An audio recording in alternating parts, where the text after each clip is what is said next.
Yes, my people, what's going on? It's your boy KIZO, and welcome to the 12th episode on this YouTube channel. Ladies and gentlemen, it is my honor to announce that KIZO 101 is sitting at 108 subscribers, baby! Yes, man, you already know. Thank you so much to everyone who has subscribed. Thank you so much to everyone who has shown me some love.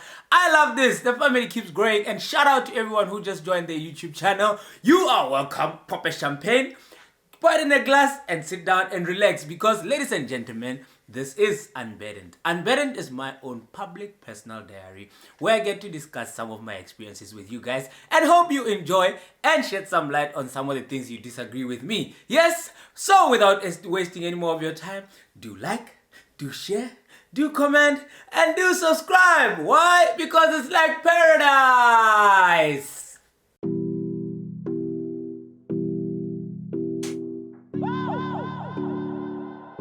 It's like paradise.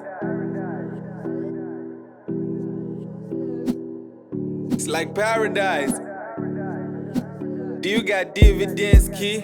You won't see a difference, key. Nobody rhyme like me. I feel like B.I.G. She lost her faith in me. I got the soul in me. I'm in my own damn league. I'm in my own damn. Oh, never mind. What you doing? Yes, my people, welcome back. It's your boy. You're still here with your favorite YouTuber, the tall, the dark, and the handsome TDH. Oof, dark and lovely. As I said, I'm not going to argue that. Keep your negativity to yourself. Because me, I'm tall, dark and handsome. Dark and lovely is what I am. Ladies and gentlemen, today we are going to be discussing toxicity. Toxic friends. Toxic relationships, toxicity, toxic situations. And those of you guys who like saying all men are toxic or men are toxic, don't say men are toxic. Say my man is toxic. Stop this thing of generalizing. Some of us, we are the epitome or the creme de la creme of men. I don't care what you are saying. Guys, right. Fun fact for today. Anxiety in men often does not appear as nervousness or worry, but rather appears as anger, muscle aches, or alcohol use. So there where we are hitting them bombi is because of, but this is quite true though. You see in this, guys, we tend to overdiagnose ourselves. I was watching Podcast and Chill. Yes, I was watching Podcast and Chill. And then Saul was talking about him having anxiety. And then Eugene Khoza was asking him, how does it manifest? How do you know you have it? So, hey guys, my only problem with this is we misdiagnose ourselves. Get diagnosed if you think you have anxiety. Because some of us, there are people who just generally enjoy drinking alcohol. We're not suddenly going to say they have anxiety. Sometimes it's just you being nervous. It has nothing to do with anxiety. You see, we overdiagnose these days. Any small thing, I have anxiety. You don't have anxiety, you're just nervous. That's it. Or you're worried. That's all it is. So, hey guys, I was watching that and Eugene Khoza was making the same thing. The same highlight, or was casting light on the same fact. Yeah, ladies and gentlemen, so let's get into today's topic, toxicity. So guys, I discovered this channel, right? This website. It's called goodtherapy.com. Right? It's called goodtherapy.com. So I think it's a good way to do some self-introspection.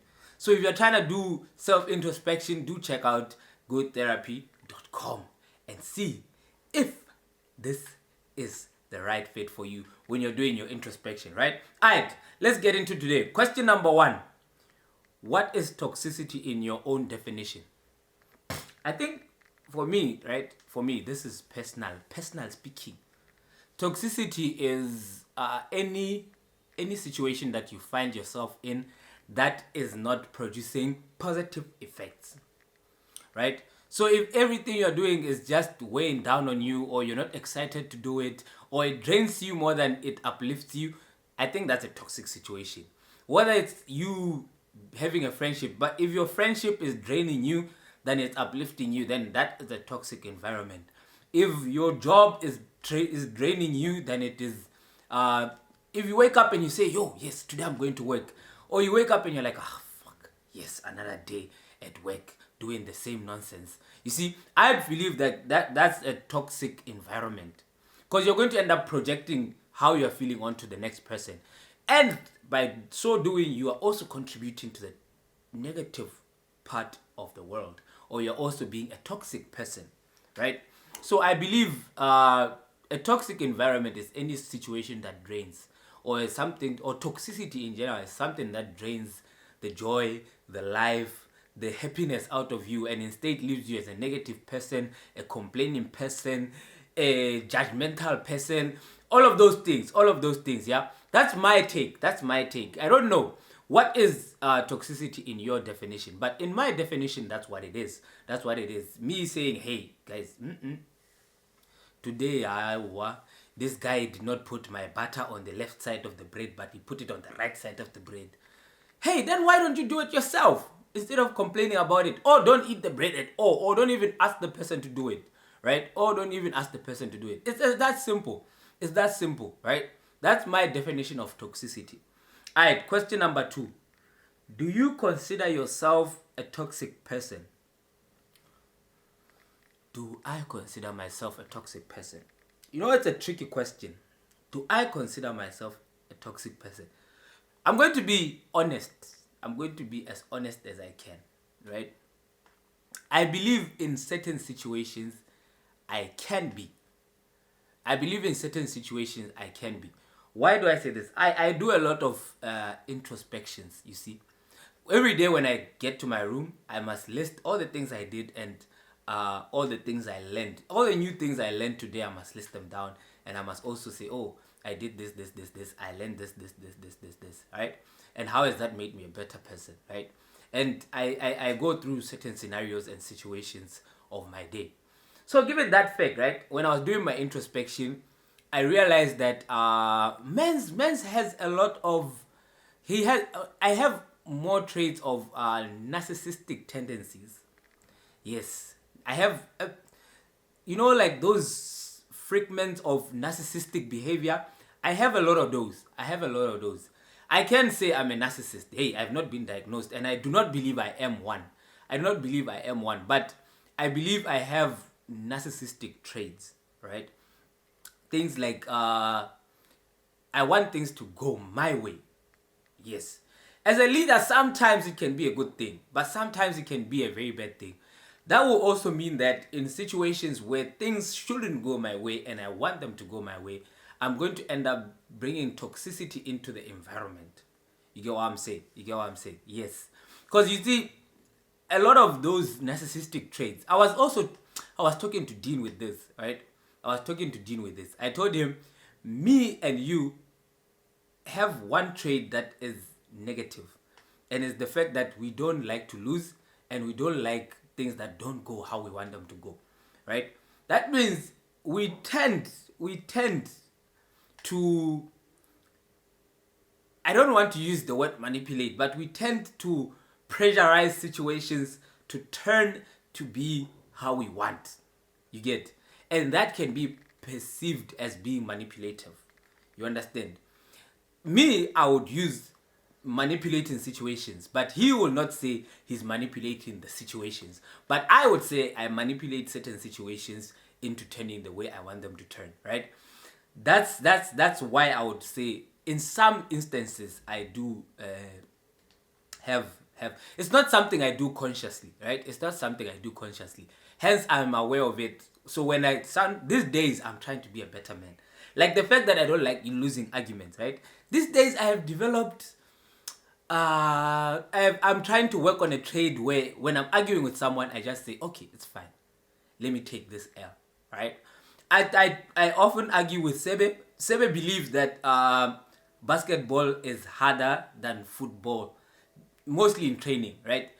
And it's been an argument that has been going on for long. So I'm trying to use that to see if this strategy really works of just losing. If I can take that loss You see, it's been hard. It's been hard because it keeps reoccurring, and Sam is a very persistent guy. He's a very persistent guy. But yeah, I believe in certain situations I am somehow toxic. Cause hey, even guys, yo, there's this one time, right? I was in a situation where I was in a situationship that I was not supposed to be, right? So I ended up gaslighting the person into believing that they don't like me. You get? I ended up gaslighting them into believing that they don't like me. They don't like me. And that is toxic traits. You understand? That is toxic traits. So that's why I'm saying in certain situations, it can be, yes, I can be. I believe everyone at some point has been toxic. No one has fairly been good. That's a damn lie. That's a damn lie. Everyone is a sum of their past, yes. So any trauma that you have or had or will have, you will project it onto the next person. That's my take. That's my take, right? Do toxic friendship exist? Yes. Yes, yes, yes. There's a lot of toxic friendships and there's a lot of positive friendships, right? For example, there are those people who do not appreciate their friends, right? But they expect their friends to appreciate them. Why do I say this, right? Why do I say this? I even said this in one of the episodes. I'm not sure which episode it was, but I was talking about overextending yourself, right? I personally am not someone who will reach out to my friends. Yo, hi, what's going on? Yo, dog, I miss you. What? I'm not that type of person, right? But once in a while, I'll be like, yo, dog, what's going on? Are you good? Right? I hit you with the young phone call, a young text here and there, DM, yo, how's life? How's everything? How's this and this going? You understand? Just to get a feel of how life is going, where you're at. It's a now and then situation, right? It's a now and then situation. So if you're a friend of mine, sometimes you might feel like I'm neglecting you. But that communication is something that I can't do. But if you need me, I'll be there. You get? If you're in need of me, I'll be there. So in that instance, right, it might look like I'm taking more than I'm giving, right? Now imagine if in that situation I'd not even bother calling or texting you, right? You, every time you're checking on me, every time when, let's say, I'm graduating, you're there. Oh yeah, what's going on, brother? What's going on? You get? But when it's time to reciprocate the same energy, I don't do it, right? I'm like, wow, you continue. Do whatever you want, right? And I never show up. I believe that's toxic friendships. Or those friendships that you believe you motivate the next person into thinking they're not good enough to do something, right? I come to you and I'm like, yo, I want to try and be a YouTuber, right? And you're like, nah, it's going to fail. Everyone is doing it. Now you should not do it. Go look for something new.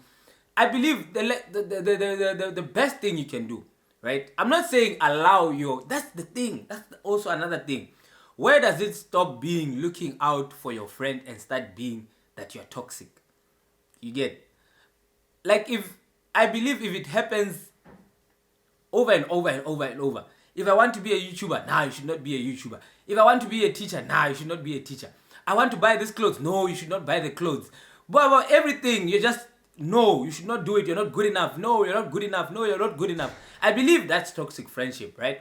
But once in a while, when I'm about to make a bad decision and you're like, yo, no, don't do this because of 1, 2, 3, 1, 2, 3, 1, 2, and you are really making sound reasoning, right? And I'm like, nah, but I really want to do it, right? And then you're like, okay, fine. Then try it and see if it works, right? I believe that's good friendship. But where, no, you're not good enough. I'm telling you, you're not good enough. You won't make it. That one is just toxicity now. At least now and then there must be, some positive light and blow into our friendships. Or that one where you are always telling me, you and this situation are not good for. Let's say I have a mens, right? I have a mens, and you are telling me, your mens is trash. right? Your mens is trash. Why? You don't know, right? Or you don't deserve your mens. Your mens is too nice. Handsome guys like those will hurt you. Have they? Have you seen him cheating? Why are you reaching the conclusion? You don't know. That's why I think those friendships are toxic. Those are the friendships I think are toxic. I don't know. It's just my opinion. But me, those ones, I feel like they're toxic. Where you're always bringing me down instead of bringing me up. Where when I'm supposed to meet you, I have to hype myself. You get, I have to be like, yo, shit. Let's go meet this nigga. Right? I believe now you're in a toxic environment. If that's what you're doing, you're in a toxic friendship. Because me, when I need to see my friends, hey, I just rock up. I'll call you, yo, dog, I'm on my way, I'm coming. Right? If you have someone, if you have something you're doing, you'll be like, nah, let's meet later. Right? I don't need to guess myself like, here we go, 1, 2, 3, 1, 2, 3, let's get him. Nah. Because if it happens like that, then those I believe are toxic friendships. You get, it should be more fun to meet your friends than it is for you to not meet them. You get, because if you have fun not meeting them than you have fun meeting them, then you're in a toxic environment. I believe you're in a toxic friendship. That's me. Alright, let's keep it moving. What is the difference between manipulation and convincing?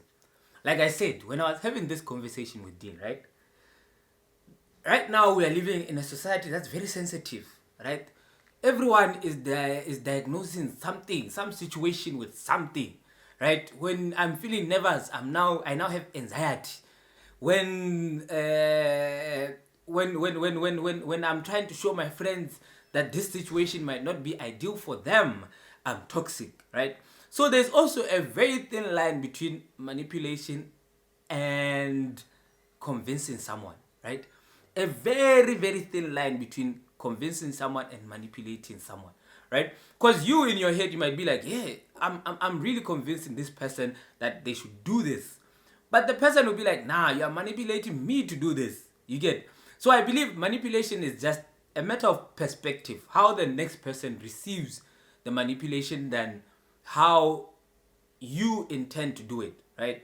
Most people, I believe that I even gave an example, right, of an abuser. Like if you are in an abusive relationship, someone comes and is like love bombing you, right? They love bomb you in that situation. That's how it starts. If someone is they first give you the idea of your ideal love, right? They come, they pounce on that, give you flowers, chocolate, take you to trips, what, right? And then they start identifying rifts between you and your friends, right? And they tell you, oh, your friend doesn't like me. Oh, your friend is against our relationship. Oh, you must leave your friends.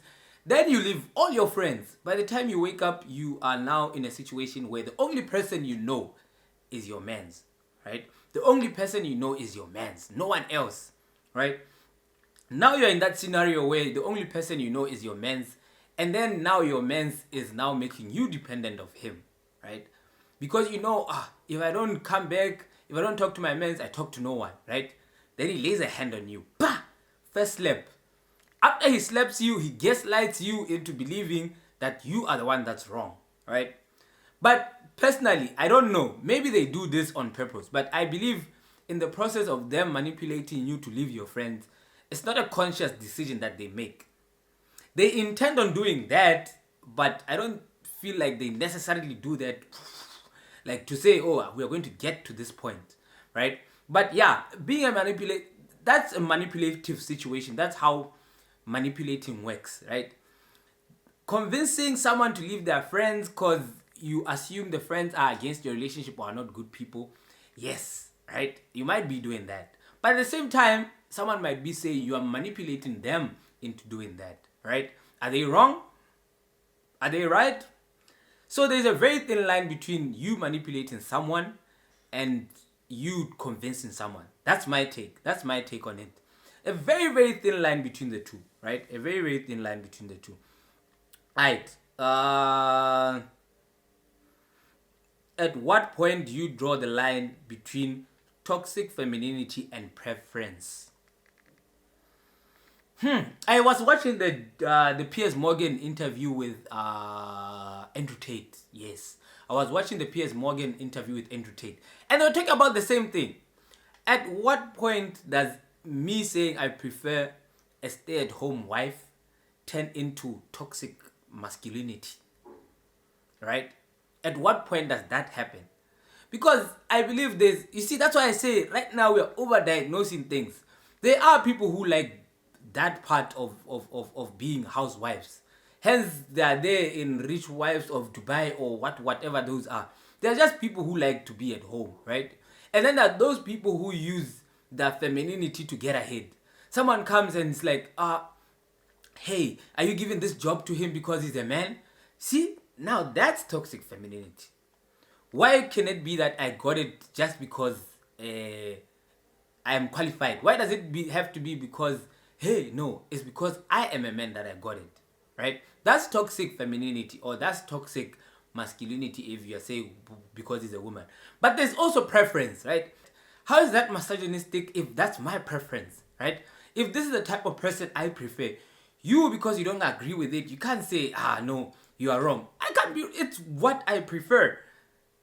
I don't know. Maybe I'm wrong. Maybe I'm wrong, guys. Because sometimes we tend to challenge people's perspectives, right? Sure, you want a working class woman. That's your preference, right? That's even I want a working class woman personally, right? I wouldn't want someone who's seated at home and not doing and waiting for me to come home. Why is that not toxic? That for a fact that I want my person to work is wrong. What if she doesn't want to work? Why can't that be masculinity or that misogynistic thing we're talking about? It's the same logic though. It's the same logic. But because that one is perceived as, it's showing weakness or is doing what? It's not showing weakness to anyone. It's my preference. If people want stay-at-home dads, should we say those that's toxic femininity? It doesn't make sense. It does not. Personally, I don't know where they draw the line between misogyny and toxic femininity, masculinity, and preference. Personally, I don't know. I can't answer this question because I myself am trying to figure it out. Where does the line start? Where do you say, this guy is misogynistic? Because anti-misogynistic is you saying that you are oppressing the women, right? Or yes, you are saying the women to correct. Please, I stand to be corrected. If this is not what it means, then please explain it to me in detail. If you are saying, this person should not work, or this person should work, or this person should do this person should not do this, right? And it's gender based, then you're like, that person is misogynistic, right? If I pick a role suited based, a role for a job, and I use gender, right? That's gender biased. Yes, that's the English word. Right? I'm being gender biased. And I accept that part, right? You see, gender biased and all of those. Yes, those are true, right? I should pick based on ability than the gender, right? But then there are also modeling agencies. You want a man, not a woman. You want a woman, not a man. Why can't we say those are also gender biased? I'm not saying those people who do it are wrong or right? But I'm saying some situations need to be assessed differently. Right? We just need to accept that in life, certain things, right? Certain things require certain things, right? Not every person can do any job. A man can be a cleaner, a man can be a nanny, a man can be anything. Just the same as a woman can do anything a man can do, a man can do anything a woman can do, right? But certain companies at that point require a certain gender or a certain thing. Now we can't just come out and say, that company is doing this or they're doing this or that. No. Fine, I'm not saying it doesn't exist. It does exist, to be fair. It does exist. Misogyny does exist. But to a certain extent as well. That's what I'm saying. That's all I'm saying. I have sisters, I have a mother, and I love them to bits, right? And I myself want a working class woman, and I know that my woman can do anything I can do, right? But in certain situations, we overextend. That's where I believe that's toxic femininity and masculinity, right? But as to where the line of preference and that comes, I don't know. I do not know. And I'm saying this at the risk of getting cancelled and people hating me. But I really don't know. I really don't know. Right? Alright, let's keep it moving. What is the most important lesson you learned about a toxic environment? The most important lesson I learned, right, is if you feel underappreciated, then you should not be in that situation. If you feel underappreciated, don't be in that situation. If you feel like you are overextending yourself, do not be in that situation. Right? That's the most important lesson I've learned about toxic situations, right? As I was told, the other time we were talking, I don't know if I said it on the channel or I was talking with my friends, right? And we were talking about depression and having a friend that's going through a depression phase, right? And I was like, it's so painful that you have to abandon your friend. Because at that point, it feels like you're a bad friend. You're like, that guy's a bad friend. That guy does not care about me and all of those, right? But at the same time, you're choosing yourself first, though, right? Because if I'm going to talk to you and every time I talk to you, when I leave, I'm drained.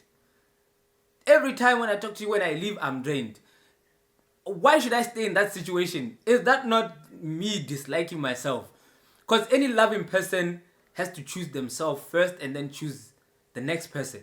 I can't love you if I myself don't have energy to love myself. You understand? So I believe if you are feeling underappreciated in any situation, you should leave. And for toxic environments, right? This is the last lesson that I learned. Learn to say no and learn to leave when you are not feeling comfortable. If you can say no and leave, trust me, you are going to have a delightful life, right? You are going to have a delightful life. Just say no and live how you want to live. Trust me. Trust me. Trust me. It's always the best thing to do. I was watching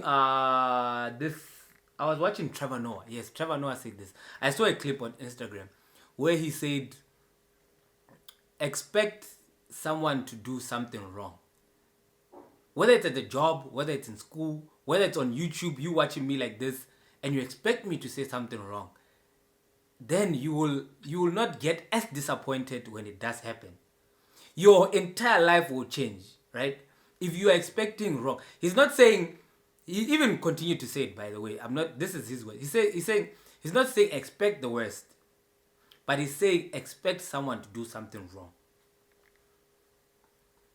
That's all he was saying. So, in those toxic environments, you already know that something might just, you see, and you should be willing enough to say no and walk away. That's all I'm saying. That is all I'm saying, right? That's all I'm saying. Have you ever been told you're toxic? No. That's not something I've ever been told, that I'm toxic. I've never heard, maybe someone might say I'm toxic, or someone thinks I'm toxic, but me personally have not been told I'm toxic. I have never been told I'm toxic, but I believe I have certain traits of toxicity, spreading the toxicity here and there, right? But I generally have not been told I'm toxic. Maybe, as I said, overanalyzing, overthinking, overdiagnosing. Maybe I'm overdiagnosing myself based on what other people might perceive, right? Over what other people might perceive. But I personally have never been told I am a toxic guy. Never! Ladies and gentlemen, this brings us to the end of today's episode. Thank you so much for watching. Do not forget to like. Do not forget to comment. Do not forget to subscribe. It's been me, your boy. Yes, sir. It's KIZO 101 with 108 subscribers. See you next week, ladies and gentlemen. And let's keep sharing, commenting, subscribing, because this is still like paradise.